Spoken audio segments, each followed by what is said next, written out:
नमस्कार, सर्वांचं स्वागत आहे आपल्या चॅनलमध्ये। आता व्हिडिओची सुरुवात मी इथून केली होती कारण झालेला माझा हलगर्जीपणा आता तुम्हाला सांगते।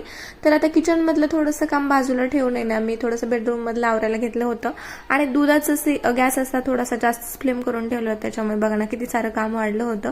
आणि आता हे तर मला आवरून घ्यायचं होतं, ते झाल्याच्या नंतर आता दुपारी बघा बाळाची आता कॅडबरी खायची एवढी तगमग चालू होती।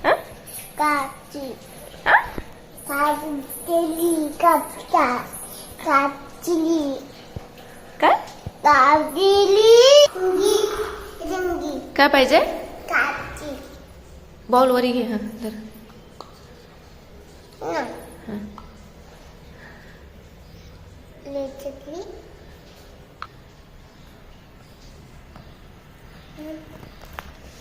छान आहे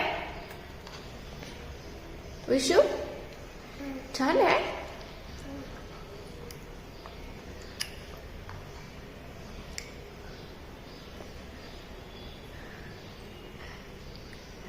काय खातो तू? काय आहे हे? काय आहे हे?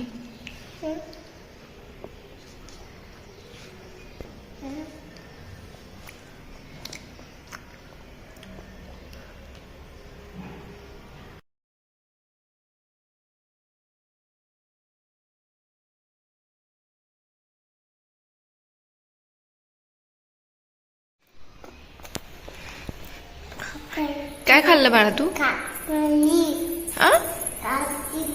कॅडबरी खाल्ली, छान। आता फिनिश झाली। तू खाल्ली ना पिलू, आता कुठून आणायची? कुठून आणायची आता? नाही ना आता।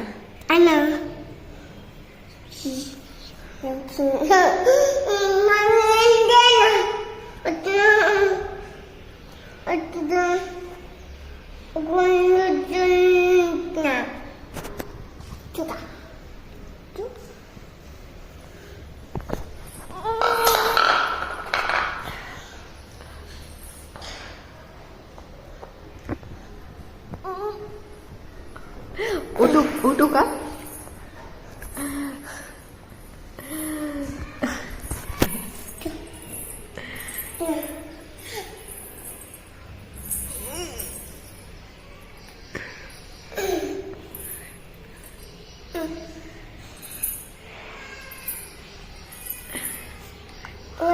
तोंड बघायचं तुला आरशात तुझं जाऊन?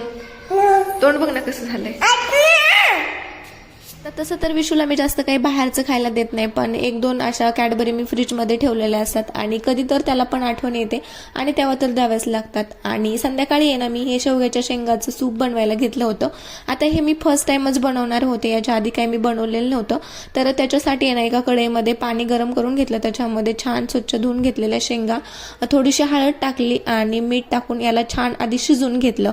आता शेंगा छान शिजल्याच्या नंतर आहे ना, त्याच्यामध्ये एक कांदा, एक टोमॅटो, कोथिंबीरीचे थोडेसे देठ, लसण आणि 2 मिरच्या टाकल्या होत्या मी हिरव्या याच्यामध्ये, आणि हे छान मिक्स करून याच्यावर झाकण ठेवलं। याला 10 मिनिटासाठी छान शिजून घेतलं। आता गॅस मी बंद केला होता, पण बंद केल्याच्या नंतरही 5 ते 10 मिनिट मी याला असंच ठेवलं होतं, जेणेकरून शेंगाही थोड्याशा सॉफ्ट होतील आणि थोडंसं थंडही होऊन जाईल, जेणेकरून मिक्सरमध्ये काढायला इझी जातं। आणि जर हे गरम गरम असेल तर मिक्सरच्या भांड्यातही आपल्याला पकडायलाही थोडंसं डिफिकल्ट होऊन जातं, त्याच्यामुळे हे थंडच थोडं होऊ दिलं आणि त्याच्यानंतर मिक्सरच्या भांड्यामध्ये हे असं ग्राइंड छान पेस्ट करून घेतली। आणि या आता पीठ गाळायची चाळणी असते त्यानेच मी हे गाळून घेतलं होतं।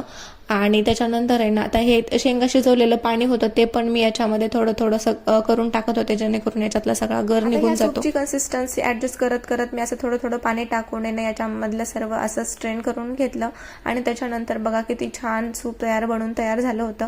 आता राहिलं होतं याच्यामध्ये फक्त बारीक कट करून घेतलेली कोथिंबीर टाकायची होती, ती छान टाकून घेतली आणि छान असं सूप बनवून